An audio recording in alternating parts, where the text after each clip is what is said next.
When you're printing out an Excel worksheet, it's going to create page breaks, and it does this automatically depending on how big your document is, how tall it is, or how wide it is.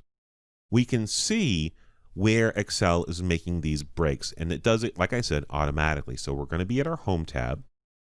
We're then going to go to our View, and right here is Page Break Preview. So it actually labels what we're looking for. We're looking for the page breaks. We're going to click on it, and you'll notice we have some blue lines. A solid blue line means that this was set manually. The reason why this is blue is because this is where our content ends. When we see the dashed blue line like this means that this was automatically set by Excel. Again, we can change this. We can add a horizontal page break, and we can add a vertical page break. To create a horizontal page break, what we need to do is we need to select the row directly beneath where we want that break. So for example, if I want Roger to be the break, if I want anything under Roger to be a separate page, then I'm going to click one down underneath it. So I'm clicking underneath where I want the page break. So I'm clicking on this. I am then going to go to page layout, and over here says break. So it actually labels it for you. Click on it, and I'm going to insert a page break. Notice this now says page 1, and down here pop down page 2. Let me click off.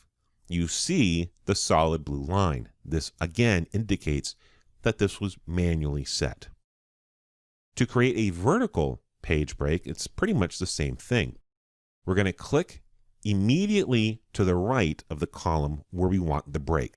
I'm going to highlight this. Again, go back to page layout, breaks, click on this, and insert page break. Now we have page 1, 2, there's 4, and there's 5, and 3 is down here. Let me click off, and you see the solid blue line.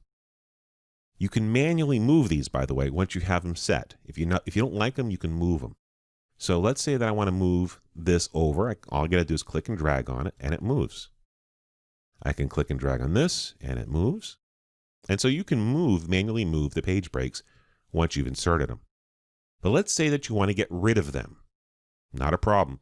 You're doing kind of the reverse of what you did to create them. So if I want to get rid of this page break, I'm going to click underneath it.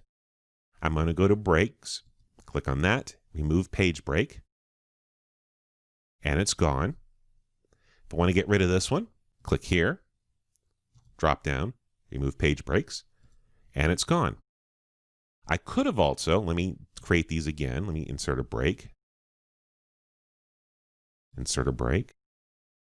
Oh, we'll go nuts with it. We'll add a couple more. Let's insert a page break.